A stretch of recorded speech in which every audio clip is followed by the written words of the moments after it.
बिस्मिल्लाहिर्रहमानिर्रहीम। अस्सलाम वालेकुम दोस्तों, क्या हाल है।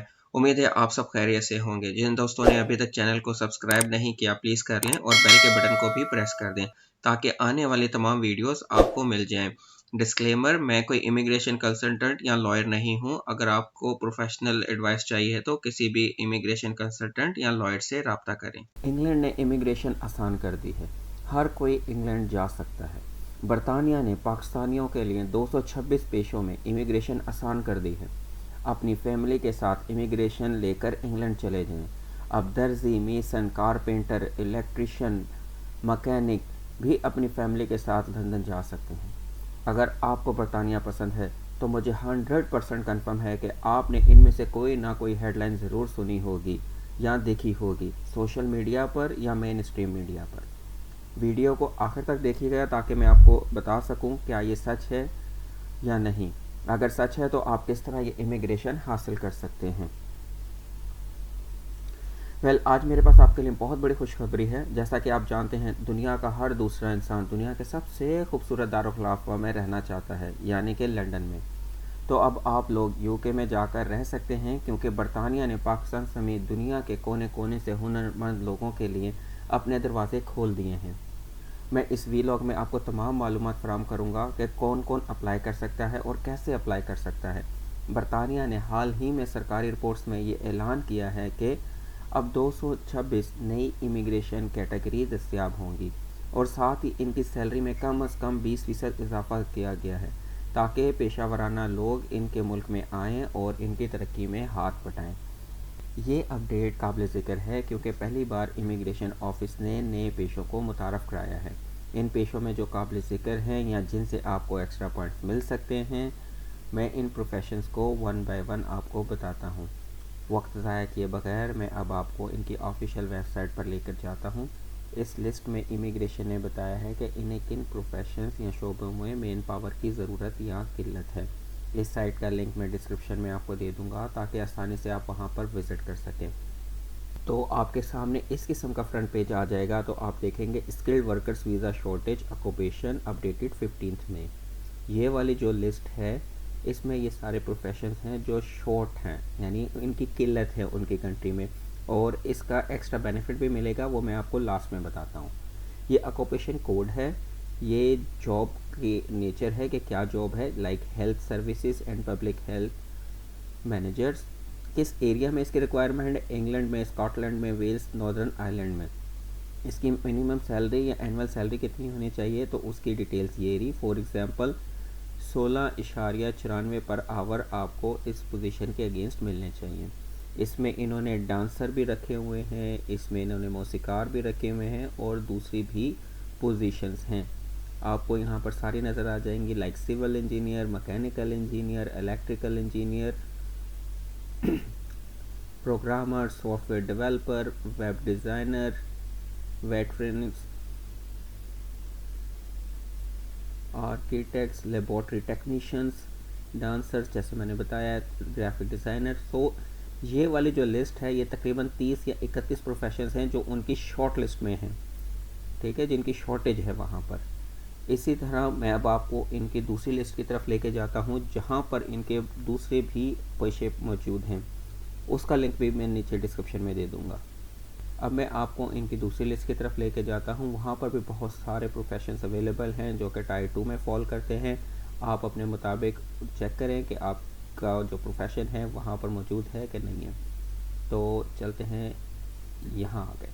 अब आपके पास ये वाला पेज आ जाएगा, ठीक है, skilled workers visa eligible occupation and codes. Same यहाँ पर आप देखेंगे तो आपको प्लेंटी ऑफ प्रोफेशंस मिलेंगे। देखें, मैं सारे डायरेक्टली नीचे लेके चला गया हूँ कि कितने सारे। अब मैं आपको जो मेजर हैं वो बता देता हूँ क्योंकि बाकी आपको सर्च कर लेना वरना टाइम ज़ाया होगा। Chief executive and senior officials, ये सीनियर्स लोगों के लिए हैं। उसके बाद अगर मैं आपको जूनियर पोजीशंस पे लेके जाता हूँ तो मैं कहता हूँ ह्यूमन रिसोर्सेज। तो ये देखें आप, human resources and industrial relation officer. इसके अंदर क्या क्या आ जाता है, employment adviser, human resource officer, personal officer, recruitment consultant. और अगर मैं आपको लेके जाता हूँ मैकेनिक पर तो ये देखें, ये मैकेनिक आ गए। Instrument mechanic, instrument technicians, motor mechanic, car mechanic, motor mechanic, ये मोटर मैकेनिक आ गए। अब मैं आपको दिखाता हूँ मेसन्स का।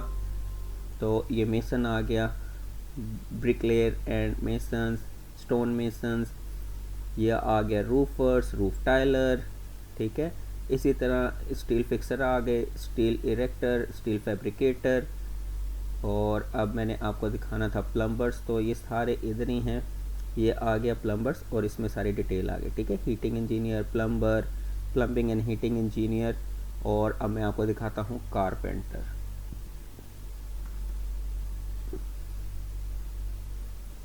ये देखें जी, ये आ गया कारपेंटर्स एंड जॉइनर्स, ठीक है। आप ऐसे ही देखते जाएंगे तो आपको अपने जो रेलेवेंट है वो सारा कुछ नज़र आ जाएगा प्रोफेशन। जैसे ये प्लास्टर्स हैं, अब मैंने मैकेनिक बता दिया, मैं आपको टेलर का बताता हूँ, दर्जी का। तो ये देखें, ये टेलर का भी आ गया, ठीक है। मोची भी चाहिए उन्हें, शू रिपेयरर भी चाहिए उन्हें। कहने का मतलब है कि आप इस पेज पे आएंगे और आप देखेंगे तो आपको पता चलेगा कि आपका प्रोफेशन इधर अवेलेबल है और नहीं। अब मैं आपको बताता हूँ मेन चीज़ जो बहुत ज़रूरी है। आपने क्या करना है, आपने रिमेंबर रखना है अपना प्रोफेशन और उसका कोड, ठीक है। अब मैं आपको थर्ड वेबसाइट पे या पेज पे लेके जाता हूँ, वहाँ से मैं आपको बताऊँगा कि आपने क्या देखना है।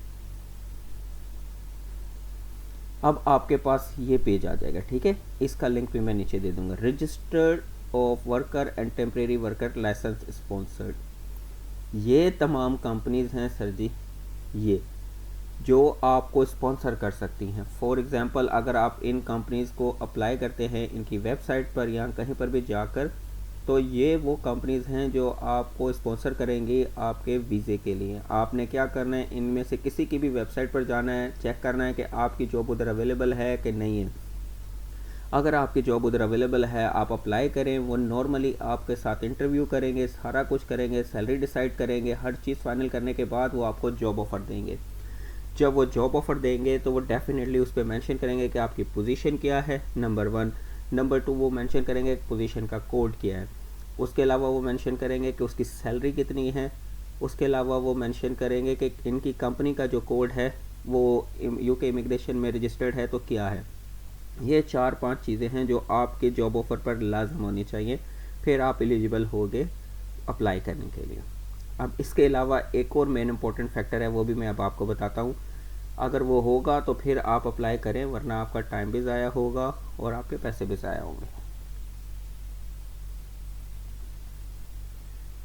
अब आपके पास इस किस्म का पेज आ जाएगा, ठीक है। इस पर लिखा हुआ है, देखें, UK point based immigration system. ये बहुत ही क्लियर है, मैं आपको बताता हूँ कि आप कैसे कर सकते हैं। ये आप नीचे आए, बिल्कुल ये आ गया, a total of 70 points is needed to able to apply to work in the UK। जैसे मैं आपको कोड बता रहा था, सारी चीज़ें बता रहा था, तो अब आप जहन में रख लें, अगर आप 70 पॉइंट ले लेंगे तो फिर आप एलिजिबल हो। तो फॉर एग्जांपल, मैंने जैसे कहा था offer of job by approved sponsor, मैंने आपको अप्रूव्ड स्पॉन्सर की लिस्ट बताई हुई थी। वो आपको जॉब ऑफ़र देगा, ये ज़रूरी है, मैंडेटरी है, तो इसके 20 पॉइंट मिलेंगे आपको। Job eight appropriate skills level, आपका एक्सपीरियंस रेलेवेंट है, उससे मैच करता है, सारा कुछ है, तो उसके भी 20 पॉइंट मिलेंगे। फॉर एग्जांपल, मैंने अप्लाई किया था मेसन के लिए और मुझे 5 साल या 10 साल का एक्सपीरियंस है मेसन का, पाकिस्तान में, यूएई में, सऊदीया में, तो उसके भी मुझे 20 पॉइंट मिलेंगे, तो टोटल 40 हो गए। Speaks English at required level, ये मेरी जहाँ तक अंडरस्टैंडिंग है, आपके पास 5.5 या 5 बैंड्स होगा आइल्स का, तो आपको 10 पॉइंट मिलेंगे और ये भी मैंडेटरी है, ज़रूरी है, तो टोटल 50 पॉइंट हो गए। उसके बाद वो कहता है अगर आपकी सैलरी 20,480 पाउंड से 23,039 है तो आपको कोई पॉइंट नहीं मिलेगा। लेकिन अगर आपकी सैलरी 23,040 से लेके 25,599 तक है तो आपको 10 पॉइंट मिल जाएंगे। यानी वो अगर वो जॉब ऑफर में मेंशन है तो कितने हो गए, 20, 40, 50, 60 पॉइंट हो गए।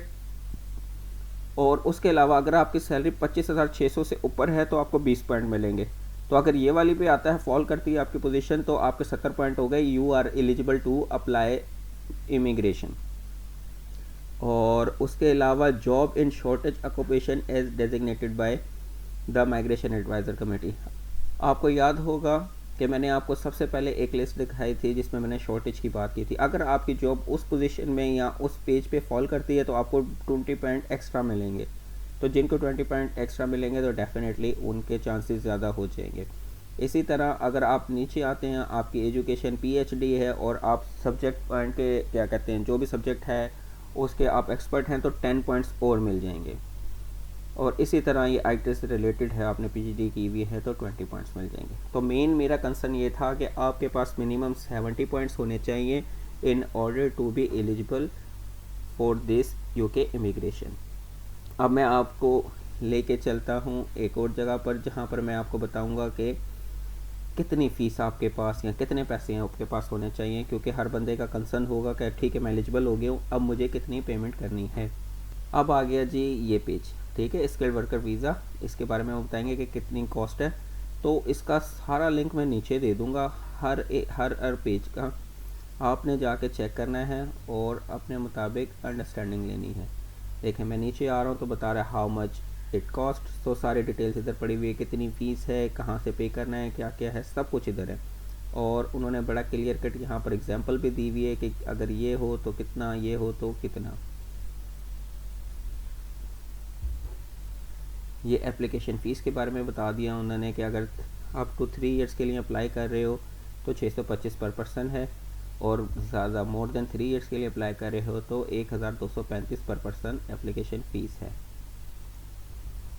ये सारी डिटेल है, आप 1 बाय 1 इसको गो थ्रू कर लें ताकि आपके लिए आसानी हो जाए।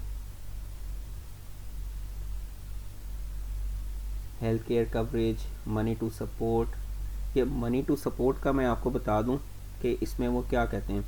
इसमें वो कहते हैं कि आपके पास 1270 पाउंड आपकी बैंक स्टेटमेंट में अवेलेबल होने चाहिए और तकरीबन 28 से 31 दिन तक होने चाहिए, या आप लगा लें मेरे मुताबिक तो आप रखें 3 महीने तक आपके पास होने चाहिए बैंक स्टेटमेंट में। अगर आप बैंक स्टेटमेंट सबमिट करने लगे हैं तो आपके बैंक स्टेटमेंट में मिनिमम 1270 पाउंड के मुताबिक पाकिस्तानी, इंडियन, UAE दिरहम ये अमाउंट अवेलेबल होनी चाहिए। ये होगी तो फिर आपका काम आसानी से हो जाएगा। इसके अलावा आपने क्या करना है, अगर आपकी वाइफ भी आपके साथ जा रही है तो इन 1270 के साथ आपने 285 पाउंड अपनी बीवी के लिए ऐड करने हैं इसमें। और अगर कोई बच्चा भी जा रहा है, फॉर एग्जांपल आपका सिर्फ एक ही बच्चा है तो फिर 315 उसके भी ऐड करेंगे। लेकिन उसके अलावा भी और बच्चे हैं तो हर बच्चे के लिए 200 पाउंड ऐड करना लाजम है आप पर। तो आपने इसके मुताबिक चेक करना है और फिर आपने अपने बैंक स्टेटमेंट वगैरह और डॉक्यूमेंट्स सबमिट करने हैं। अब मैं आपको इम्पोर्टेंट डॉक्यूमेंट्स के बारे में बताता हूँ कि आपके पास इम्पोर्टेंट डॉक्यूमेंट्स क्या क्या होने चाहिए, ताकि एक ही दफ़ा में आपको मैं समरी प्रोवाइड कर दूँ। सबसे पहले तो आपके पास सर्टिफाइड यानी स्पॉन्सर जॉब ऑफर होना चाहिए, जिसकी डिटेल मैंने ऑलरेडी आपको बता दी है। उसके अलावा आपके पास IELTS होना चाहिए 5.5 का मिनिमम। वैलिड पासपोर्ट होना चाहिए जिसमें आपकी आइडेंटिटी वगैरह, नेशनैलिटी पता चल सके। उसके अलावा आपके पास आपका FRC फैमिली रजिस्ट्रेशन सर्टिफिकेट होना चाहिए, और उसके अलावा पुलिस करेक्टर सर्टिफिकेट आपके पास होना चाहिए। उम्मीद है कि आपको मेरी आज की वीडियो पसंद आई होगी। मज़ीद ऐसी वीडियोस देखने के लिए मेरे चैनल को लाइक और सब्सक्राइब करें। Thank you very much.